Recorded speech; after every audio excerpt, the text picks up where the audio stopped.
Hi, this is Daniela Wolf with Bestie Life, the podcast, and this is your community to support you through the little and not so little events that make up your day-to-day life. From the I've got this moments to the I just can't moments. We are here to empower all women to find and develop the skills they need to find peace, balance, and the bliss in their busy. Through solo episodes as well as interviews with amazing women who share their journey and their story and how it works for you.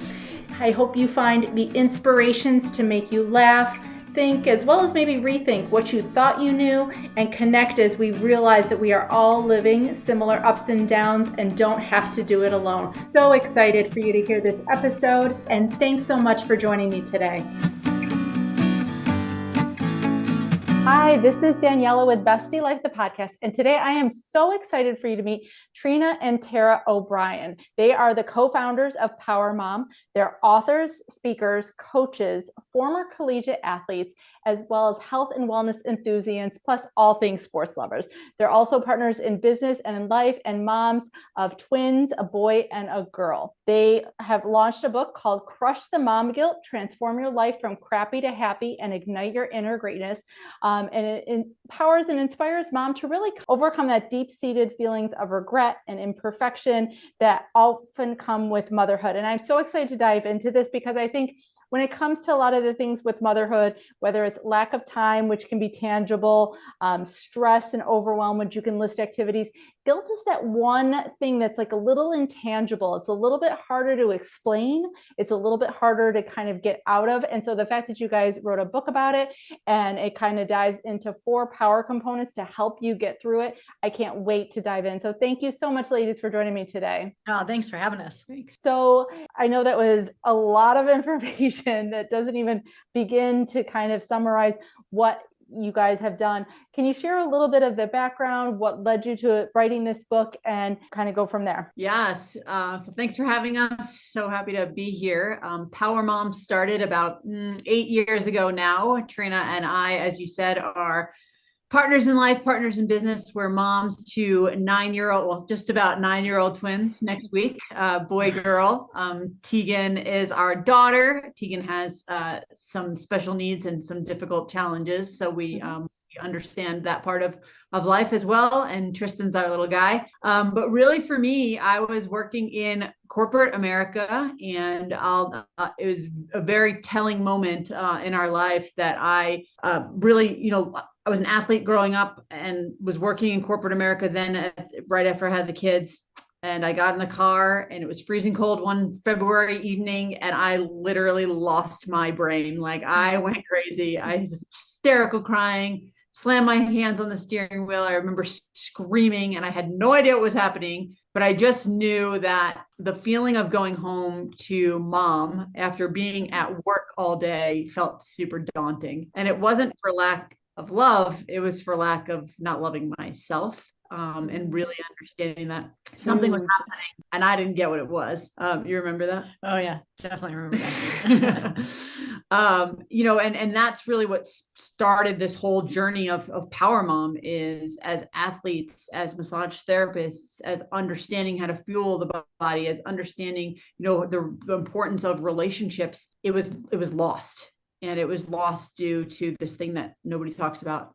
It's the beginnings of motherhood. And then what happens through all of that time. It's the guilt you feel for not putting everybody else comes first. And the second you try and put yourself first, there's guilt associated with that. Absolutely. I think, one of the things I talk about sometimes too is where burnout can come from the things we're passionate about. And being parents, we are all in on our kids. And I think it puts us just as much at risk of burnout because, like you said, you feel this guilt if you are not all things, everything, doing it all in order to be there for everybody. But I love the fact that, you have that insight now? Because I'm sure at the moment you were like, I don't even know what this is, but I know I'm miserable and I know I need to do something different. Yeah. I mean, I was miserable. I was crying. I ran in the door. I was like, we just can't do this anymore. And I think Trina thought I was really lost my brain. But what I didn't know is that she was going through the same things, right? Yeah, it was just a little bit different. She was the corporate mom, so she would get up in the morning and go to work.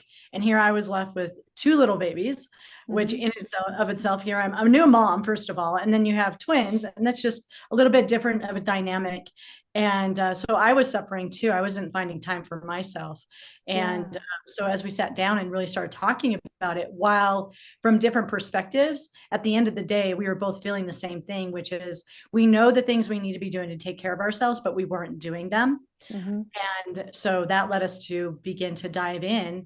And I'll let you, how Power Mom really started was we started to dive in and look online. Go ahead. Yeah, I mean, now there may be a handful of things out there specific to the mom, right? But 8 years ago, nothing. Like we were searching, and there was nothing that was there to help the mom, right? There's like women's groups and this and that and family support and all this, but I was like, there's nothing to being a new mom, or even now we talk to mom who are brand new empty nesters, or moms who you just said, like kids going back to school. Like there's all these different phases of motherhood, and there was no support really out there. And so it wasn't an overnight fix, obviously. And we got a lot of different coaching, and we put a lot of effort and resource into not only our personal relationship, but to say, if we're going through this, then other people must be going through something very, very similar. Right. And I love the fact that you bring both of these perspectives together, because I think so many times, people are like, well, you don't understand because I've got to work and come home and take care of the kids. You don't understand. I'm home with the kids all day. That's my whole life. And you guys have both of those perspectives together and are able to marry them in a way that you can address all the feelings, all the different perspectives in a way that can help everybody kind of let go of that guilt. It's not that one's got it worse or harder than the other. Everybody's struggling. There's no ideal way to go through this, I think, unless we're taking care of ourselves. Yeah, for sure. Yeah. Like I felt guilty leaving to go to work in the morning, but then Trina felt guilty because she wasn't leaving to go to work in the morning. It's just like you have all of these different emotions. And so, look, we put a lot of resources into not only our own personal relationship, our relationship with our kids, but more importantly, our relationship with ourselves individually. And like I said, it got to a point where we're talking to other moms and really go, holy cow, like there's nothing out there. And we knew a lot. We were armed enough to be dangerous, but learned a lot more. And then, came up with these iterations of an amazing now program to be able to support moms through this and how to rid that mom guilt. And well, Trina can also then, when appropriate, tell you how she got into deciding to write a book, which is a whole nother story.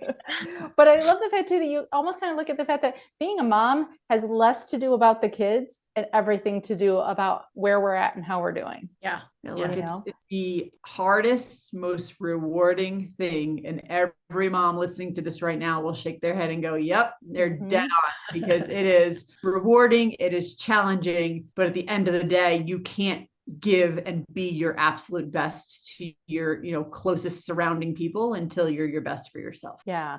So definitely share how you got to writing the book, those 4 power components that are kind of the foundation of that book. I'd love to hear more. Yeah. So I want to start with a little bit of a story. We had just moved to Montrose, Colorado, which is where we live. And we have some yard that needed to have some yard work done.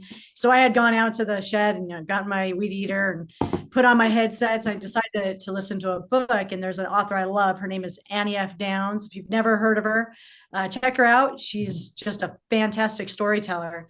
And I just really have always enjoyed her book. So here I am with my pods in my ears, weed whacking weeds. And she was talking about life and what is it in our life that we're supposed to be doing that we're not supposed to be doing. And for some reason, that hit me so hard, that question. And instantly the thought of you're supposed to be writing a book flew into my mind. Now, I'm just going to tell you that a minute before that came into my mind, that had never entered my mind. I had never wanted to write a book. And it was one of those where you hear it and then you ignore it. Yeah. And it was a couple of weeks and later that it just really came inside of me. And there were a couple other things that happened around writing a book that just made me know this is what you're supposed to do. Mhm. And so I went to Tara and we were having a conversation about Power Mom.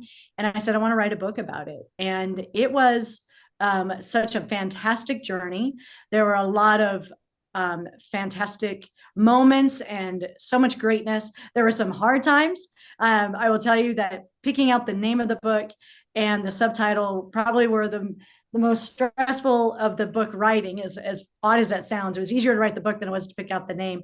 And the reason is we wanted to really be very specific to who we're talking to. So we want moms to know that, hey, this is known. This is something out there, the guilt side of it. And we know how to help moms through that. And so we went through and did the fun stuff of mapping out the book and writing it, and then finding a fantastic editor. And now we have our book. Okay.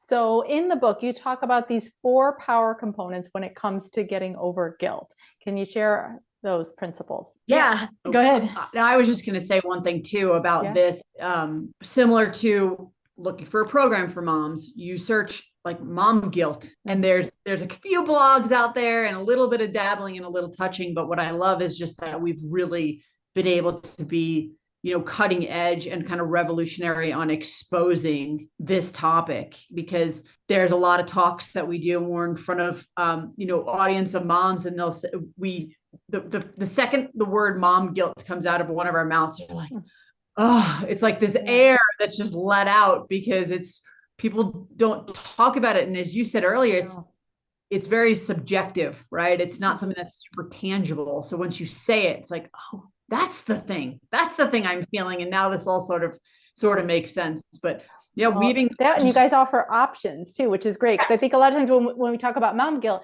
everyone just throws their stories into the mix. Oh my God, this, and it can turn into more just like kind of sharing our worst moments and kind of commiserating, which is great. There's a comfort in that. There's some healing in that, but the options to move beyond it is definitely the key. Yeah. And so one of the things I would say is that with any type of guilt, the key is being able to create habits or get out of a habit, right? So if you're feeling guilty about something, probably there's a habit around that, whether it be not doing something, maybe just internally taking something in.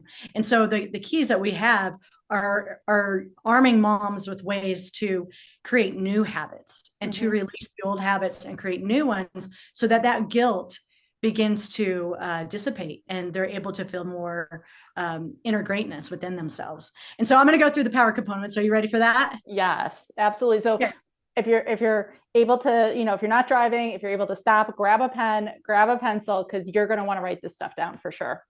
Awesome. Okay. So the first one, and we're going to give tips for each of these because we want moms to walk away from this podcast and go, wow, okay, here's a few things that I can do. And we're going to keep it really simple, but they're very powerful. Little things can make a big difference in our lives if we do those. So the first one we have is power component number 1, which is building you. So this one is where you clarify the exact action steps you must take to reach who you want to become. So we call this your 2.0 version. And it's one of those things where it's like we know that you're here, but you want to, point A, but you want to go to point B. But sometimes we don't know what point B even looks like because we haven't allowed ourselves to dream. We haven't allowed ourselves to go there. And so we want moms to go there and to really dive into who they are. And we will do that with what we call the daily practice. So one of the habits around the daily practice. So when I say the daily practice, these are the things that you can do throughout the day. I'm a big proponent of finding a power hour for moms and creating that time and that space for each other. But for some moms, that's not realistic. So it's like, grab your 15 minutes, in the morning and find some time throughout the day and at night to do that. But whatever it is, within these 4 power components, be able to do some of those things. So within building you, one of the things that most moms is we don't feel good about ourselves, right? Maybe we look in the mirror and we don't like what we see. Maybe we are struggling with what we're thinking about ourselves. Maybe we're gossiping and we don't want to be that person. Like there could be all kinds of different reasons that we need to build ourselves up. So one of the things I love, and I do this on the daily, is what you call declarations. And a friend of mine asked me, what's the difference between declaration and affirmation? Yeah. So the difference with declarations is it's about involvement. So what you're going to want to do is, if you can do it in front of a mirror, that's the optimal way to do it. But you're really going to want to touch yourself. You're going to put your hand on your heart and really feel yourself. And you're going to want to say these things out loud. So for example, some of them that you could say would be, I am filled with energy, health, and vitality. I am full of confidence in my abilities. I love and respect and believe in myself. And then at the end, you want to point your finger at your head and say, I am a power mom.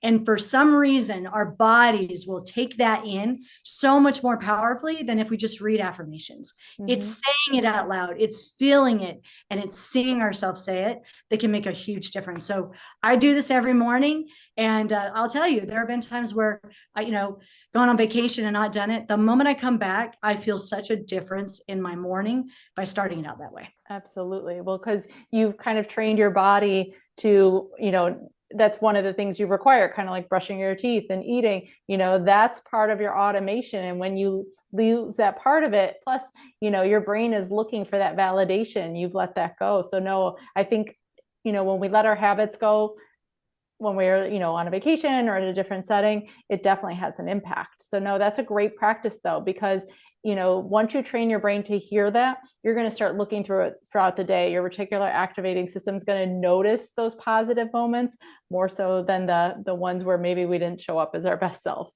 Yeah, absolutely. Yeah, I think like the daily practice, what Trina brought up earlier, which basically encompasses these 4 power components, is exactly what you just said.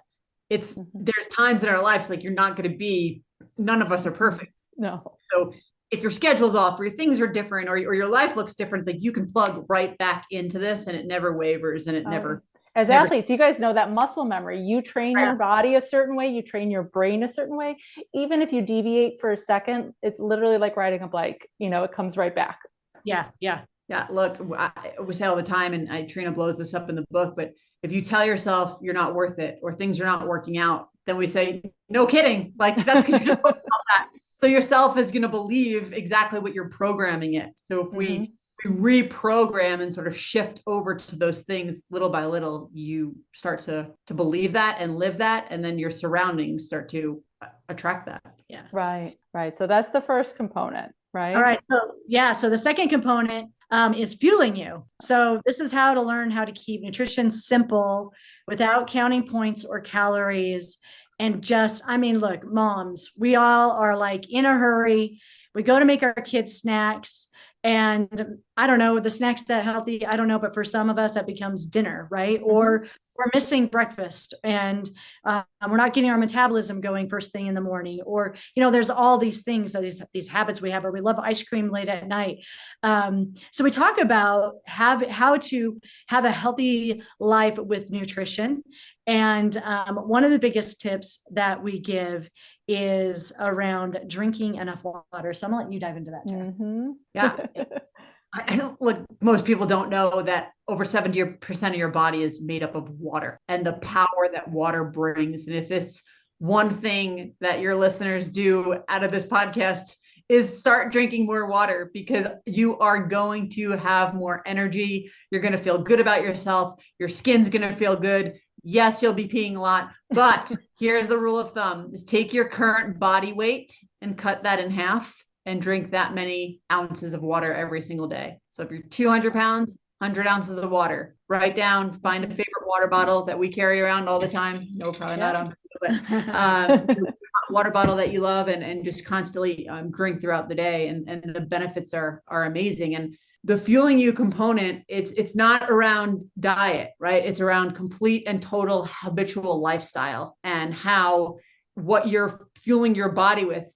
Oftentimes people say, like, what are you training for? Why do you guys do that? What are you doing? And we're like, we're training for life. Like for keeping up with kids. Keep it up and for feeling amazing about you. And so just trying to fuel your body for sort of optimal performance on a daily basis. Yeah. And I talk a lot more about this in the book because I think it's a big thing. But one of my favorite stories that I blow up a little bit more in the book, and we do this with our kids, is teaching our kids about red light, yellow light, green light eating.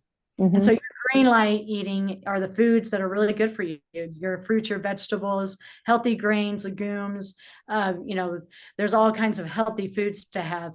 And then our yellow lights are the foods that, they're just okay. Like the kids' snacks, right? Really, should that be dinner? Well, probably not. And so those we call yellow, where you sort of slow down on those. And then you have your red light foods. Now, it's not that you can never have your red light foods. The red light foods are the ones that, the candies and the ice creams that we have sometimes habits around. And so we talk about that more in the book, and that's really helpful. So we definitely blow that up. But power component number 3 is training you. So this is how to become fit and embody real results without spending hours in the gym. And for Tara and I, we both really believe in working out at home, and that has been a great thing for us. So I'll let you dive into that. Yeah, I think, look, if you're a mom out there and you have the time in the world to hit the gym, go for it, right? I'm a huge proponent. Yeah. Most of us don't have that ability and consistency every single day to be able to do that. And so what Trina and I have created is to be able to do 30 minutes quick, get full body workouts in, at least 4 to 5 days a week, because the consistency is what matters here. So it's at least moving your body. And again, all of this wraps up into the building you piece, because if you want to be a better mom, a better leader, a better friend, a better lover, all of these things matter as you sort of build on each component. And so the biggest key here is consistency, getting out, going for a walk, a jog, doing 30-minute quick workouts at your home. And really it comes down to ridding the excuse of it's too hot, it's too cold, I don't have space, I don't have a gym membership, I have no money. Like all of those things we're able to deflect and come up with something that you can do on the daily basis. Absolutely. That consistency piece. And I even promote, there's 4-minute HIIT workouts. There's 10-minute yoga practices. Like you can find 4 minutes, you can always find that movement, and definitely the consistency over the amount of time is so important. As well as I love the water part, because I talk about that as well. The fact that, first thing in the morning, you've been asleep for hopefully 6, 7, 8 hours. You're dehydrated most likely. If you don't start with water, your brain's not functioning. There's all the science behind it. And a lot of times I think it gets lost in just sounding nice to have versus how necessary all these components are. Yeah. Yes. And Tara alluded to it a little bit, that these build on each other, and that's going to take us into power component number 4, which is extending you. So this is where you're able to evaluate where you are today within your personal relationships, and then develop a plan that's focused on strengthening and growing within these relationships. Because like if you are, creating time for yourself, and you're feeling good about yourself, and you're eating really good, and you're working out consistently, your energy and the vibrance with which you live life are going to brighten. And what that does is it allows you to give more, right? Most moms, they feel drained because they give to everybody else first, and they don't give to themselves. And once you do all these 3 power components, it's now about how do you extend this out to everybody else and be the example to your kids and be able to give them love. So one of our, this is a little bit different than what people most expect when we talk about this, but the question is, how many hugs do you give every day? And most of us, it's like, well, we might quickly hug as we're running out the door, or our kids see us after school and they give us like a quick hug, and that's it. But in doing research for the book, we had found that, they've done research on this, and you want to be able to give 8 to 12 hugs a day. Wow. Because this helps us thrive in life. And so within extending you, we always give the challenge of go out there and really focus on a minimum of 8 hugs a day. And Tara always jokes, go ahead. Well, I would say 1, hugs with intention, right? Yeah. So not those ones with intention. And if you just stop for 2 to 3 seconds and be able to really do that, the science behind it is that the oxytocin, which is the good stuff in your body, as you're probably your forte, Deanna, it increases. And it is amazing how those relationships become so much more intentional, and there's a purpose behind them versus taking that stuff for granted. Right. It does not have to be 8 different people as well. Let's just say that too. You can hug the same people multiple times. And it can even be yourself. Yes, I think that gets overlooked too. That power of touch is, again, so important in our connection to ourselves and others. And so definitely wrap your arms, give yourself a great big hug, because we all deserve it as well. Yeah. So those are our power components, and we talk more about it in the book and delve into each of those areas. But man, we've watched moms' lives be changed because they've started to, put some of these things in practice. Absolutely. And just the strength, physically, emotionally, the confidence, the resilience that comes from when you start putting all these kind of practices into place is transformative. And when you talked about, setting the example, it's not just about setting the example for ourselves, but our kids, they watch what we do, and they pick that up more than what we tell them to do, what we say. And so if they see you neglecting yourself physically, mentally, emotionally, all those kind of things, that's what they learn when it comes to how to deal with stress, how to cope with life. And so, while we're investing all this time in trying to be good parents, we are good parents when we take care of ourselves, because that's what they're going to practice when they're older. Yeah, absolutely. So what are some of your favorite activities when it comes to taking care of yourselves? How do you guys recharge, reset, and practice these principles as well? You want to go first? Yeah, I mean, for me, it's trying to get out in nature as much as I possibly can. So I'll either take the dogs for a good hike in the morning or go for a run to start the day is for me. And probably something I need to work on even more, but I've heard that the science is almost the same. Trina does really great meditation, which I'm sure she'll talk about, and really takes that quiet time. When I'm out and I'm able to do walking meditation, it's kind of a 2-for-1, right? I'm getting some exercise, but I'm also just getting this setting the day in place for me. And look, we do a lot of prepping of our food to make sure that we know exactly what we're going to eat, and that the kids are on board, and really planning our week. I would say those are some of the things that if you sit down and communicate with those who are closest to you, it's amazing how things work out a lot better. Oh, that's awesome. How about you? For me, I love to run and do weights. Those are the two things that I really enjoy doing. But I really do have like a morning routine where I'll get up, and first things I love to do is walk outside and see the sunshine. And if the sun's not shining, it's still there. I love to come out and get that. And then I go right into a meditation in the morning. For me, it helps my mind, it helps my energy. And I've loved really learning more and more about that. So I enjoy that. And then I come in and I do my declarations. And I have a little book where I have the ones that I want to say. And I probably have 6 pages of them, not full, like big pages, but like 6 pages. And it takes me not even 5 minutes. But it's amazing how those two things, the meditation and saying the declarations, really set the tone for the day. And then I always make sure I get my workout in, and I drink plenty of water. So you talked about water. I always tell people right from the beginning, like when the first thing I do is I brush my teeth and I drink a ton of water right from the get-go. And it's such a thing. So for me, those are the healthy habits I have first thing in the morning. And then really just trying to, give love throughout the day and be mindful of the foods I'm eating. And we start every day with a shake.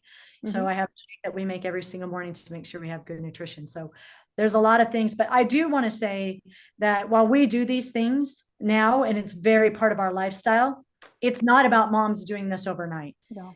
It's really about saying, I'm going to take 1 or 2 things and I'm going to work on it until I'm really good at it. And then I'm going to add something, because I didn't get here overnight.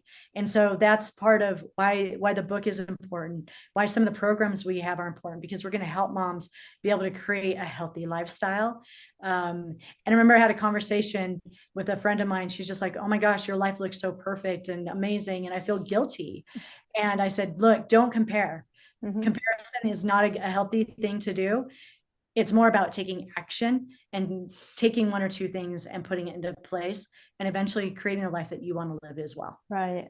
And I love that you guys share different options, because I think that's the thing too. Some people get stuck on, well, I have a tough time quieting my mind and laying still and meditating or whatnot, walking meditations, mindfulness practices, there's so many different ways that it can look for each person when it comes to how to implement all these things and to find those things that ground you, that recharge you, that fill you up. There's no one way, there's no wrong way. And you guys are a perfect example. Even teaching the same principles, you implement it in your own individual way with your own individual style, which is fantastic, because that's what makes it possible and achievable for everybody else listening. Yeah. Right. Like I was talking to a friend of mine the other day, and she's like, the mornings are rushed. And so now what she's doing, she's listening to meditation as she goes to sleep, and it's helping her sleep. And so, yeah, you're right. It's about what fits you as an individual, but at the end of the day, it's about creating that time and that space for yourself. Absolutely. So where can people find you? How can they work with you guys? Yeah, awesome. So we are on all social channels, but I think that the best thing would be to go to powermom.co, and everything will be right there. There's a bunch of free tools. There's free trainings. You can get the book there. There's a link to Amazon. And then, if anyone's really ready to take the next step and wants to talk with us to see if there's a way that we can help, they can do that right from there. So powermom.co is the best. And it'll kind of bring it to all the different avenues. Yeah. We also have we have a free Facebook group, and you can find us on powermom.co for that as well. And the name of that is Power Mom Nation. So we invite everyone to come enjoy. We give all kinds of tips and trips and video tips and trips. We don't give Trips, yeah. Say that 3 times fast. We give a lot of tips and videos and all kinds of good stuff in there. And we have like a weekly challenge we do. So there's some fun stuff in there.